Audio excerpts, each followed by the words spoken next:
So welcome everyone to the webinar series of our project DigiMig, which is focusing on digital inclusion and migration. We have been hosting very valuable speakers in this series, and today Giacomo Solano is with us, who is a senior assistant professor at the University of Radboud. Giacomo is working on migrant inclusion, and he will be also presenting his project on labor inclusion and digital inclusion of migrants. He is also part of the Radboud University network on migrant inclusion. The short name is the RNOMI, maybe you know it by this name.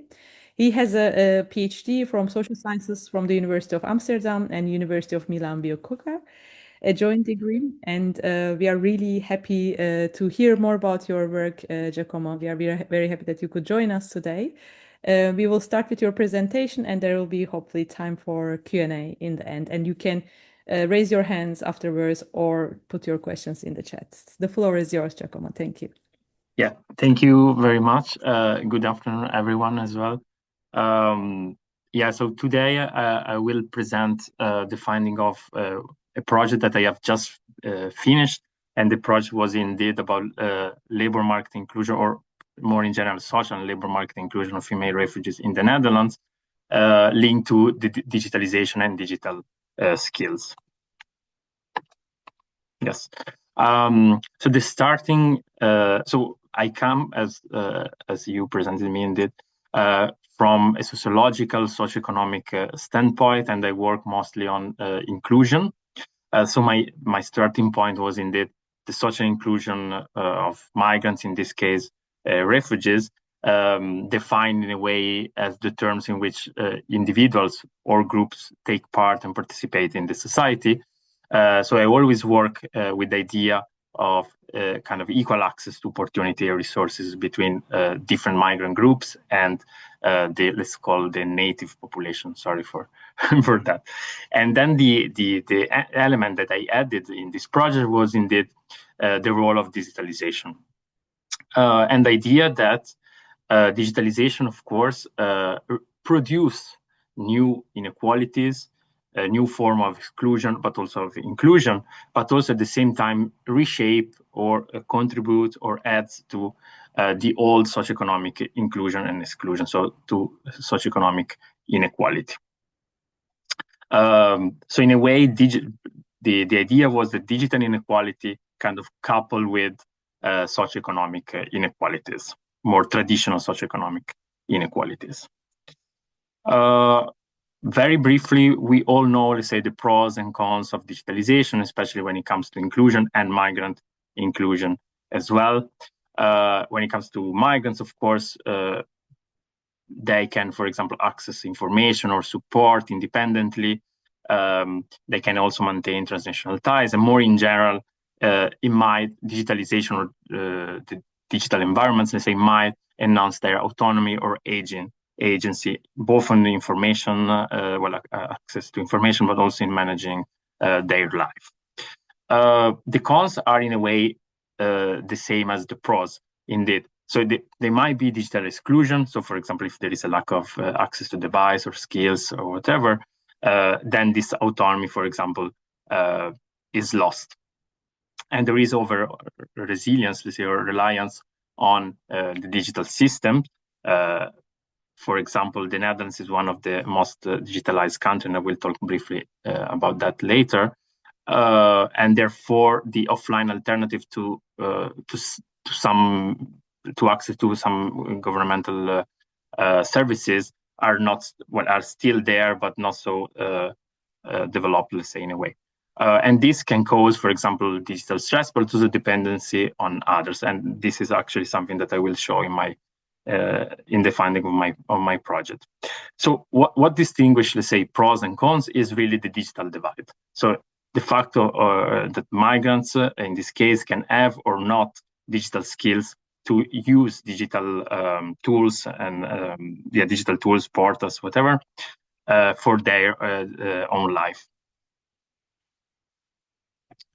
And when we talk about the digital divide, we all know, especially I guess most of you coming from, I guess, media studies, The digital divide is this kind of a structural inequality in access, skills, and benefit from digital technology.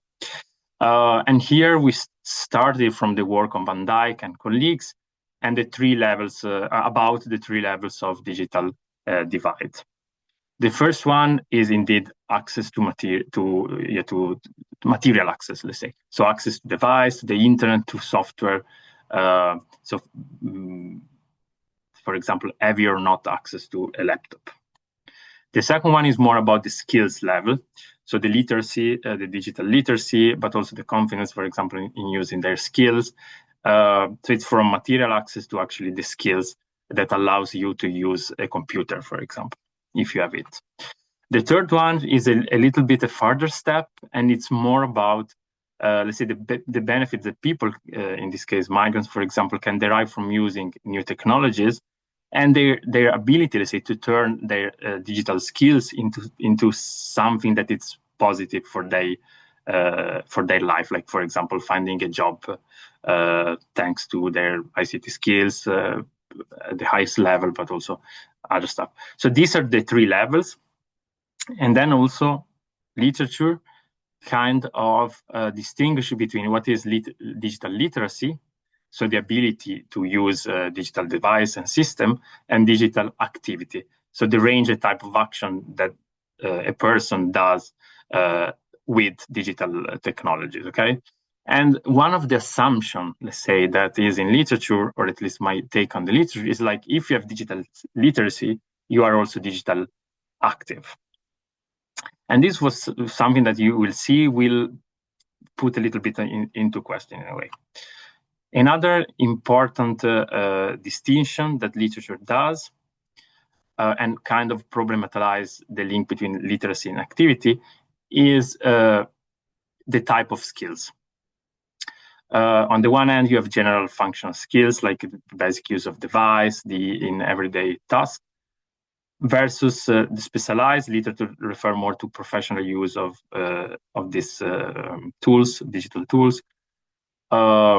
But it can also be more general, like basic use of device, and more specialized, like access to e-government, for example, as more something that is more specialized, although still linked to everyday task or life. So this is a little bit the starting point, the theoretical conceptual background that was the starting point of the project that we'll talk soon about.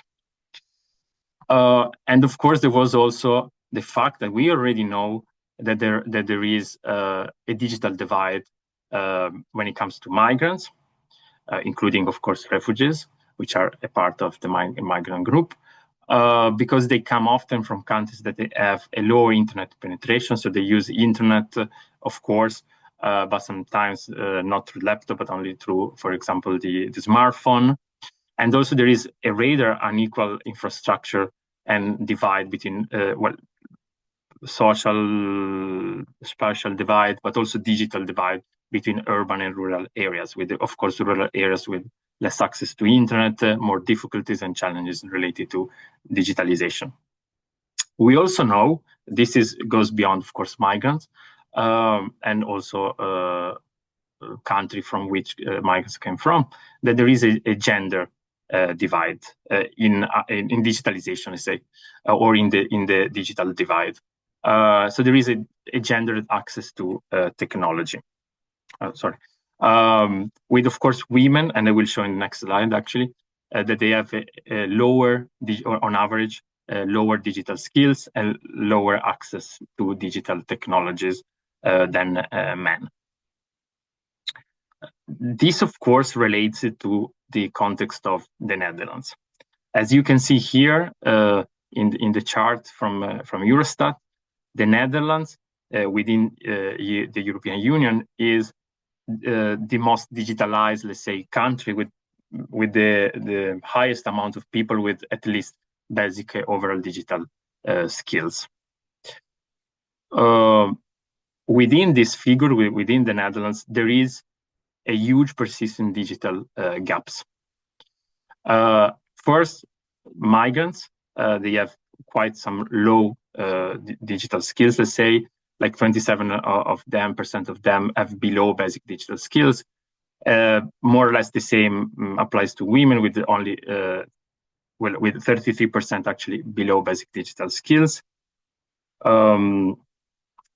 compared to the 20% of the general population with below basic digital skills. So you will see, so you see already that there is a gap, a digital gap, which is even more important in the Netherlands, because we know from different sources that the Netherlands is one of the most digitalized countries, so not only in terms of people that they know about digital skills, but also about the infrastructure, so the what I called already e-government infrastructure, meaning that most of the services from the government, for example, paying taxes and so on, go through a portal, a digital website, for example. Yeah, so the first starting, concretely the starting point was this digital gap, and the fact that the quite sizable, let's say, number of refugees in the Netherlands, and we did them, the female part, they face quite a disadvantage in the job market. So we know from literature that female refugees, they face a kind of triple disadvantage: as women, as migrant, and also within the migrant group as refugees. And this is really clear from the chart that I actually created from different sources on the employment rate. So this triple disadvantage is clear from if looking, let's say, at the employment rate of the different groups. And you can see in the chart, as I said, that, for example, the native born, so the national, let's say, they have an employment rate of 85, while the female status holders, and here I found a figure about female status holders after 9 years since their arrival, they have only 18% of employment rate. So you already see the striking difference in employment rate and the striking disadvantage that they have in the labor market. The further step, it was like I was reading a report from the Netherlands Institute for Social Research in 2023, and they were pointing at digital skills as a kind of possible barrier for labor market exclusion for the general population, actually, not for migrants. But that led me think about, okay, what if we look at the population that have the lowest digital skills and the lowest employment rate, and then we try to understand what is going on there. And this is exactly what I did in the Digi Skills to Work project, a project that finished last year in November, funded by NWO, the Dutch Research Council, looking at digital inclusion, digital skill, digital literacy, and social and labor market inclusion, as I said. From, let's say, 2 standpoints. The first one was, in a way, the idea was to establish a link between the level of digital skills and the inclusion in the labor market. And the idea was then to look at the challenges that female refugees face in the society when they look for a job, or they think about applying for a job, due to the increased digitalization. And the second one was about the support measures, so the policies in place. And so we investigated also the available support measure to foster, let's say, their inclusion, both in general in the labor market and when it comes to digital skills.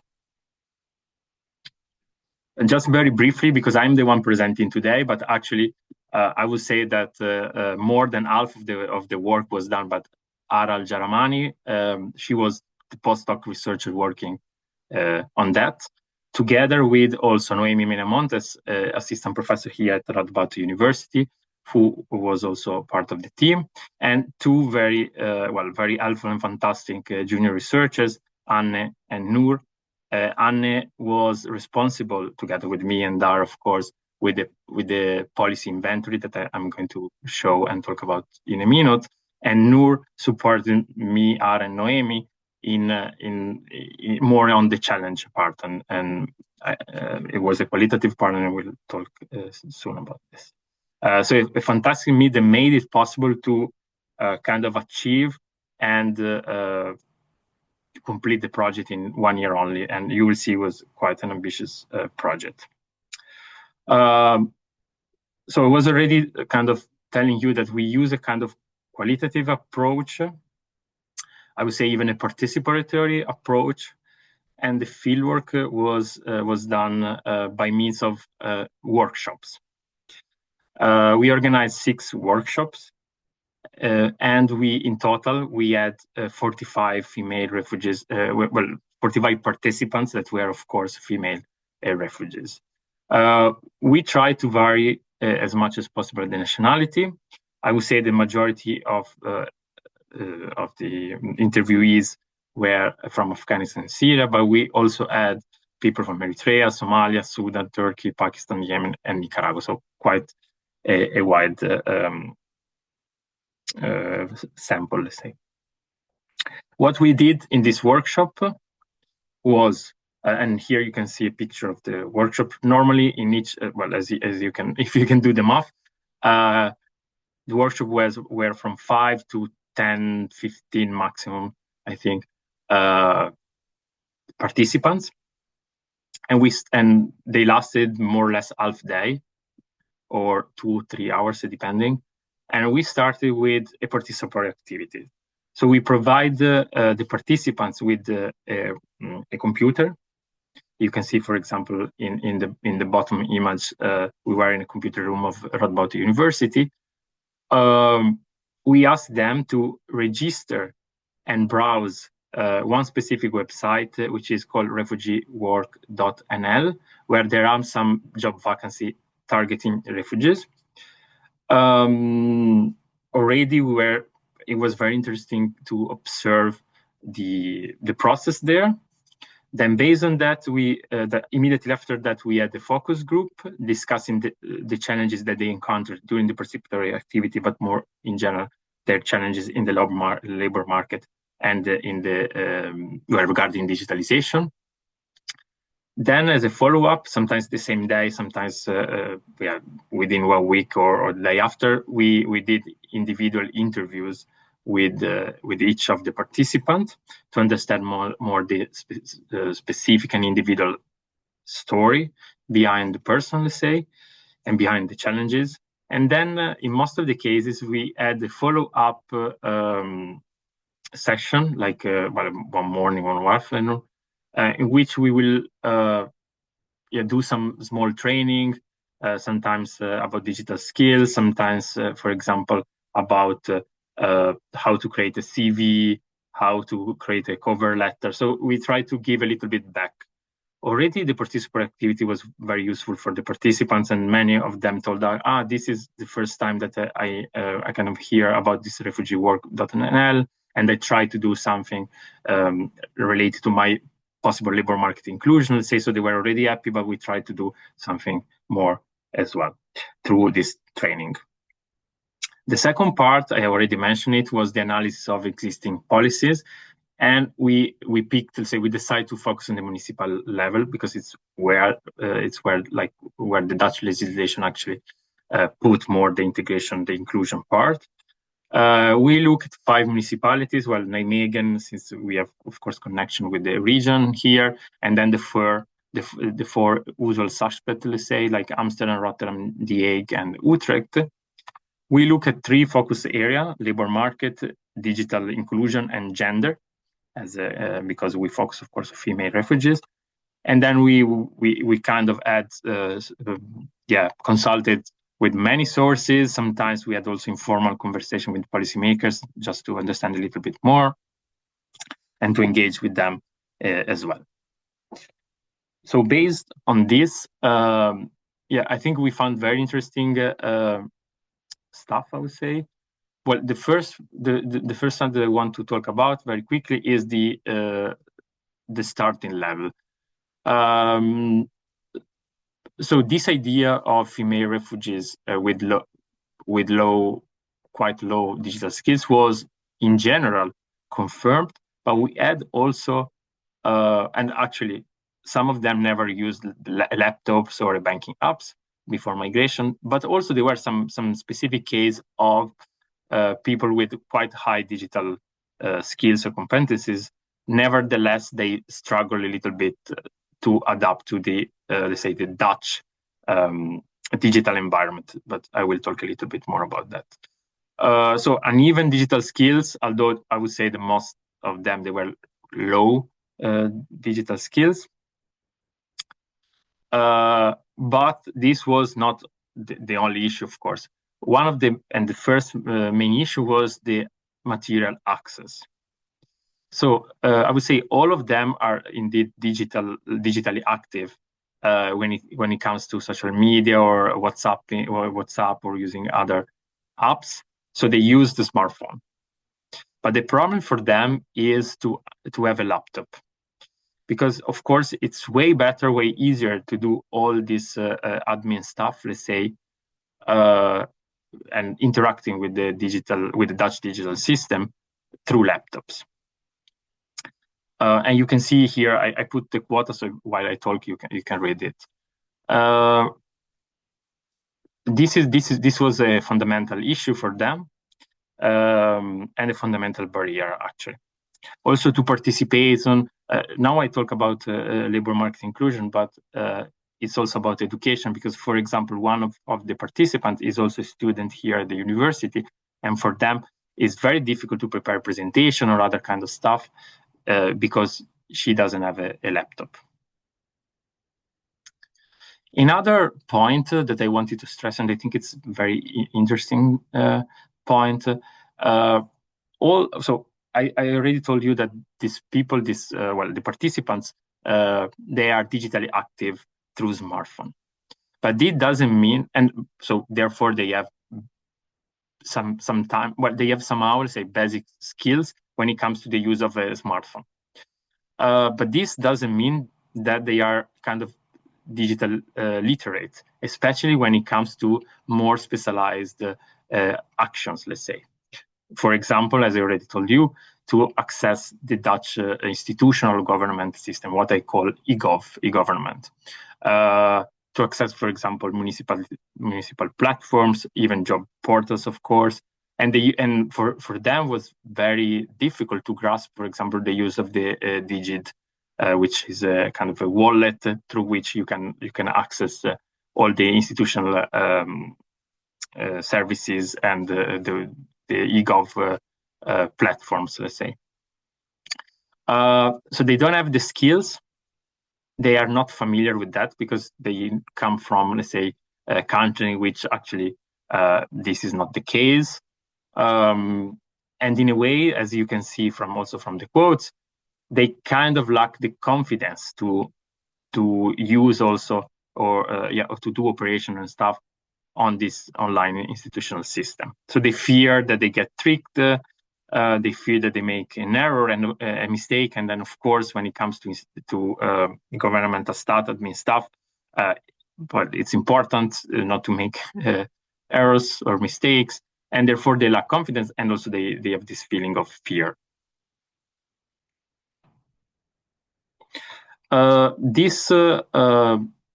say the fact that they are uneasy, let's say, with these platforms, couples also with more general gender dynamics and specifically household roles. So normally men take care of the red tape of the admin stuff. Therefore, they are the one that they get acquainted, let's say, with the digital system, the Dutch digital system. And therefore, this reinforces, let's say, the dependency of women on these male family members, because they are not, let's say, they're not used to do admin stuff, but also they are not used to do that digitally. However, I must say this is the big picture, but we saw very interesting cases in which actually migration was the fact of migrating inverted completely the dynamic. There were some cases in which the wife typically came before the husband, and this inverted completely the dynamic. So there is also somehow a process of inverting this dynamic, but most of them actually they still are. Yeah, we still see this for most of them this gender dynamics. Furthermore, so the first slides, these first findings were actually on their life in general in the Netherlands, but these challenges also translated into labor market exclusion, actually. So the fact that they are not familiar, or the most of them are not familiar with using these online tools, let's say, or websites,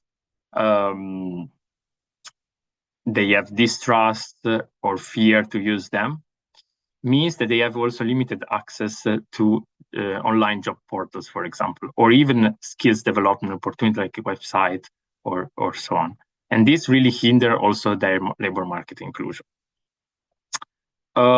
This also means that they are really dependent on, or depending on either the informal networks or municipal intermediaries. So the one that the coaches, as it's called often at the municipal level. So the one that they provide them with job opportunities, well, but they send them job vacancies or something. This means that they have a slow, well, let's say that their information, let's say, or the pace to which they receive information is lower, and they miss many opportunities. I will briefly talk about this also in the part about policies and support. Because of course, there are indeed policies and supporting initiatives from the municipalities. As I said, there are language courses, training, vocational training. Somehow there are also digital literacy programs. They do sometimes coaching. So there is a wide range of policies and supporting measures. Yeah, even internship sometimes, workshop more in general labor market. The problem is that there are actually three main issues. The first, well, let's start with the last one. There is no gender consideration when it comes to, for example, labor market inclusion. This means that there are, well, this is well known, there is no action or support to relieve them from household, let's say, tasks like childcare, for example. At the same time, the idea of, let's say, of inclusion that most municipalities put forward means that it's kind of household based, meaning that the support generally stops for finding a job when one of the person in the household finds a job, and normally it's the man, and this is detrimental for women as well. And also the most advanced, let's say, programs are pilot or short-term programs, so that's also something difficult for them. Digital skills, it's a little bit the same. They have access to, well, not they have access. There is, well, there are a lot of actually programs supporting digitalization or digital inclusion, but they are not meant from refugees or from female refugees. So there is a huge issue regarding accessibility, and this is first because language, but also because lack of devices. Sometimes, okay, you need to have a device already, lack of financing, maybe you have to pay, and also others like the childcare, I would say. Then since they are for the general population, refugees are not often aware of that. Very often they're not part of the integration trajectory, so they are detached from the support that the normal refugees receive. And there are also one-off projects, so sometimes it's difficult for them to access this or to receive continuous support. So this means that on the one hand, the let's say, the support to increase their digital skills or access to digital tools, or even having a laptop, for example, is inconsistent. Sometimes they receive support, sometimes they even receive a laptop, for example, but for a while, and then it's not replaced. So it's really inconsistent, and this, of course, it's a challenge that female refugees face. And then also the gender issue that I already talked about, the fact that the support generally stops when a partner, normally the man, found a job. And this creates, again, kind of discrimination and inequality between men and women, even within the refugee community. Okay, so just to conclude, I want to kind of go back a little bit to the theory or to the concept that I presented at the beginning. And first of all, I want to point to the fact that there is a kind of difference, or there is not an immediate link between digital literacy and digital activity, or at least there is, but we need to problematize a little bit this and to look at the different level. So the first thing is, like, indeed, kind of a basic literacy, digital literacy is there, but this is mostly mostly concern the use of smartphone and apps like Instagram or whatever, or similar. And therefore, we see basic digital literacy also linked to kind of course, activities, basic digital activities, as I said, using Instagram, WhatsApping. What is really lacking is the kind of advanced, the more specialized digital literacy. And therefore, female refugees, they have challenges in operating, let's say, or carrying on, let's say, digital activities, more advanced digital activities, like, for example, interacting with the e-gov system, the e-government system, but also what they call here the e-labor system, e-lab system. So, for example, applying to a vacancy online. The second point that I want to stress is that female refugees, they experience, let's say, a digital divide on all the three levels of the digital divide. So, as I already said, they lack access to laptops very often, and they have to use smartphones to access the online platform, online government platform, and this makes their life way more difficult. At the same time, they lack, as I said, specialized digital skills to use this platform, also to apply for a job, for example. And they also lack something that maybe was not kind of it was somehow emerging from this presentation, but it's also a little bit hidden as well. They lack also the ability to use the few digital skills that they have for benefit for them. And this you can see in for example, in the mistrust that they have in doing in looking for a job, for example, online, and the preference that they have for doing something offline, like looking for a job online. And this limits indeed the fact, their ability to use these skills, the skills that they have, digital skills, for accessing more opportunities, accessing more information as well sometimes, and then eventually benefiting from these digital skills that they have. Just to conclude, if you want to know a little bit more, we have a research report, quite long. If you want to save time in a way, and you don't have much time, you can always look at the policy brief, which presents, of course, a summary of the research, but also more policy-oriented. And if you think that this project was useful, please follow me, because I'm also starting a new project that it's a kind of follow-up to this.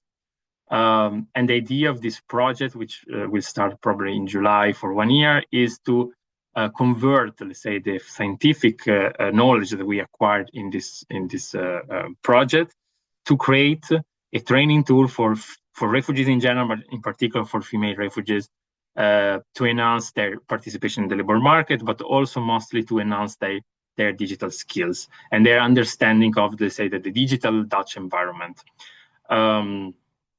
So we will produce this in 1 year. Mostly, we will produce this digital tool. So if you are interested, stay tuned. This was the conclusion. Thank you so much for listening to me. Thank you. Thank you so much, Giacomo. Very nice presentation, and thank you for sharing your work with us. I think this is a very interesting project, also with very clear impact. We can see from what you presented, but we are also curious about what to come, I guess. Now we can open the floor for questions.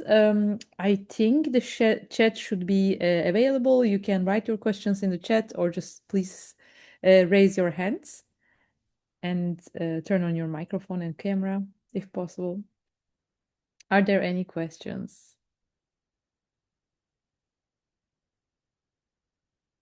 Yes, Asla, and nice to see you here. Yes, nice to see you too, Chidam, and everyone else. Also very thankful for this very interesting project presentation that was inspiring as well for my own work. I'm really happy to hear that there is a follow-up, Giacomo, of the project. And of course, I really didn't know about the project before and so couldn't really check the policy brief, but it's always our interest as academics and researchers, to just do the follow up as you will do within the next steps of your project, but also to know what the reactions of the policymakers or the practitioners are. Apparently, I could guess that it was positive in the Netherlands, since you're also offered a follow-up and will be working on the training, which is, I think, a great outcome. But I'm also wondering whether this could be somehow a benchmark for the other European countries in terms of the refugee inclusion for their digital rights. So it would be really beneficial if you could comment on sort of the policy practitioner researcher axes. Thank you for all the work. Yeah. Thank you for your question. Actually, it's a very interesting question. What I didn't tell you actually, and I think it's important, the workshops were organized always in with the help of an NGO. So like we kind of couple, let's say, the workshop with the city, and we actually did then a sixth one / second one in Nijmegen with refugees working, were not working but studying at the university as a kind of different group. But all the other were like one in each of the 5 cities. And we worked with NGOs, in one NGO in each city. And this was already, it was super, first of all, it gave access to quite let's say a difficult population to reach, population. So our job was extremely easy in finding participants, let's say. And at the same time, it was also good for us to engage with the NGO because first of all, we learned a little bit about their needs. They what they think let's say the general environment lacks, and at the same time, we're immediately able to kind of tell them, okay, this emerged from the workshop. This is what they need. So it was a really virtuous cycle, let's say, or circuit, and a mutual exchange. And they were, I would say, super happy about the cooperation because all of them decided to join also this new project. So that's I think something that it was really important. And the way that we designed this the workshop, for example, was also inspired by them. It's like, okay, try to do something that is also immediately useful for the participants. And the follow-up also was required by them. So it was really fruitful cooperation. This is at the level of NGOs. Actually, in Utrecht, we didn't have an NGO, but we had the Utrecht municipality. So I must say the Utrecht municipality was super helpful and super engaged. Again, also following the follow-up project. And they gave us a platform also to discuss more in detail the results with other policymakers. I would say generally yeah, how they received that, it was rather good. Also because the way, of course, we framed was not to criticize the municipality. We know that they do their best, but just to point at possible improvements or way to coordinate better. So they were generally quite happy. They attended the final workshop, let's call it final event, let's say, of the project. We also discussed very briefly, indeed, what they could do better, let's say, in their specific municipality, because we also kind of had quite detailed information indeed about each of the municipality. Yeah, so in a way, it was well received, let's say, by almost all the municipalities. Yeah, and this is also why we decided to do a follow-up, actually. It's like, okay, if there is a need, if there is also a willingness to, let's say, improve, or at least to add something, then why we don't tap into that. Yeah, so I would say that indeed, when we have finalized also the second project, then can be indeed a kind of benchmark, both in terms of working together, but also in terms of, for example, the tools for other organization or municipalities, even in more in general other European countries. Yes, that's indeed a good point. Yeah. Are there any further questions from the audience? Otherwise, I also have several questions. I think your project is also really interesting, also very many points that are closer to ours. We have the labor market focus, but the digital literacy is also central for us. So my question goes in that direction, Giacomo. I was curious, like, so when we talk about like the digital literacy levels and so on, we are talking about a moment, but for example, surveys make a screenshot of a specific moment, but people continuously learn, right? Also probably women with refugee backgrounds and so on. When you did the focus groups or when you were talking to the participants, what were kind of the areas where they were learning, or what were some informal ways of learning? Okay, of course you did the workshop, maybe they also do some formal education settings, but are there any other spaces, relationships where they are learning about digital media, or are they learning themselves, for example? Can you maybe say a few things? Yeah, it's very scattered. I don't think I have a unique answer to that. I think for some of them, when they are in the center, they talk to each other, or even they receive a little bit of support to understand a little bit what they need to do, because of course it's also they are not used to that. Sometimes in education, maybe.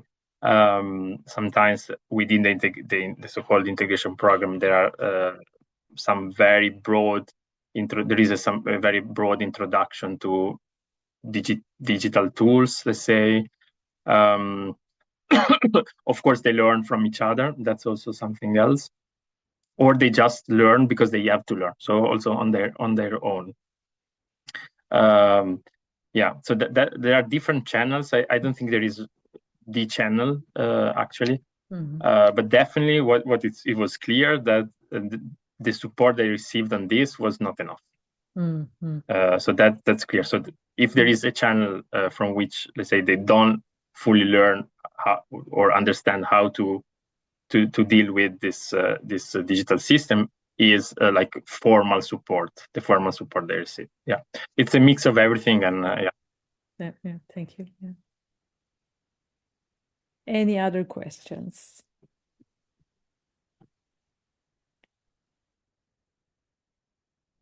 I have one more, if that's okay. I'm curious to hear about the issue of mistrust, because I think this is something that doesn't come from nowhere, since refugees, if we look at the discourses at the moment around refugees in the Netherlands, there is a very negative picture. And there's a lot of discrimination and also racism against refugees.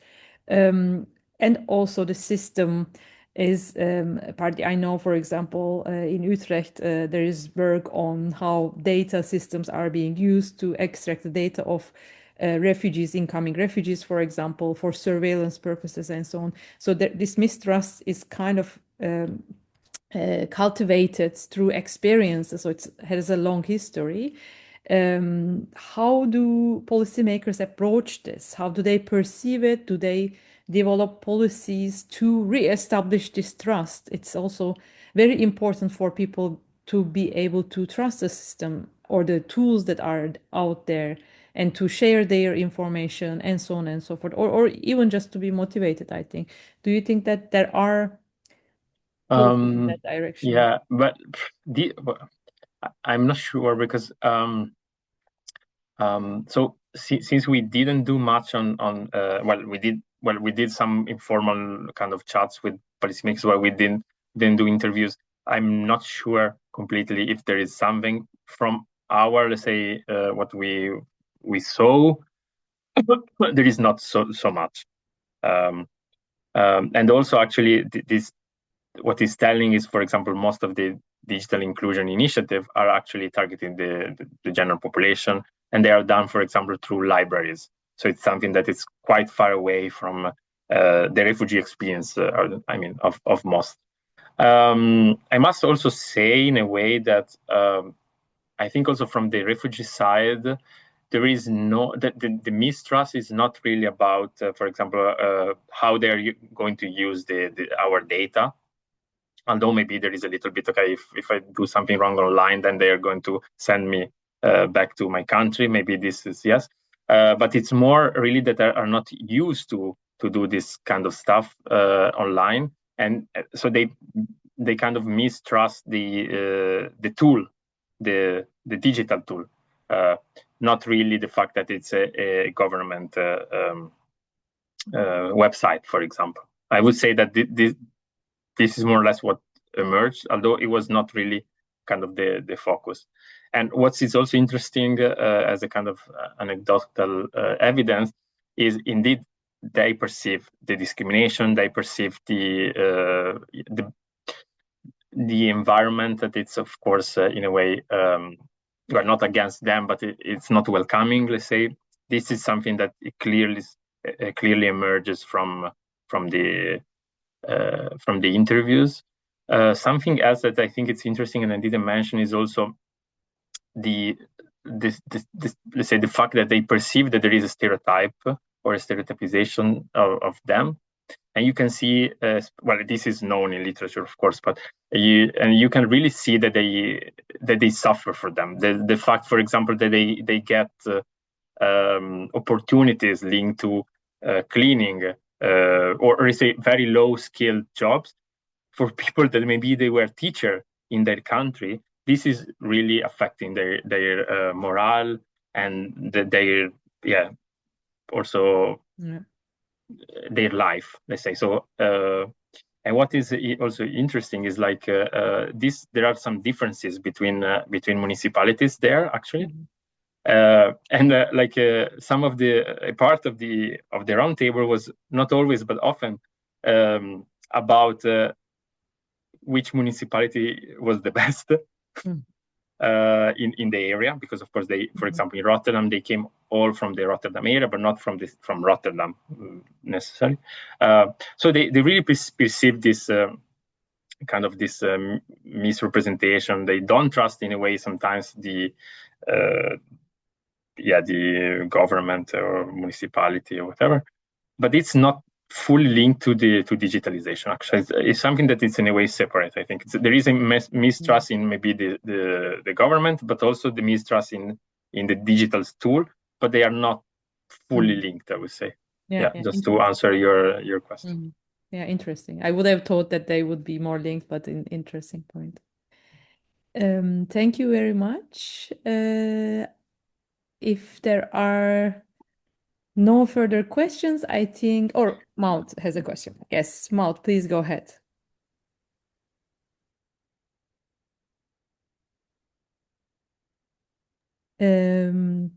Maud, you can also put it in the chat, or if it works best. I think my microphone works. Yes, we can hear you. Yeah, I don't think my camera works, but my microphone works. Yes. Giacomo, first of all, thank you so much for even giving scholarly attention for a group that suffers from so many different intersecting disadvantages. I think it's very important work, so thank you for that.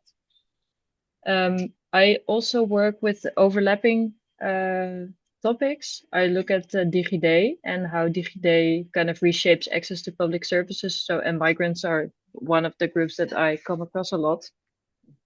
And I've come across language barriers a lot too. So I was wondering how you have dealt with language barriers and how you included people that are not proficient maybe in the languages that we speak and the other way around, to be able to have some people from so many different nationalities represented.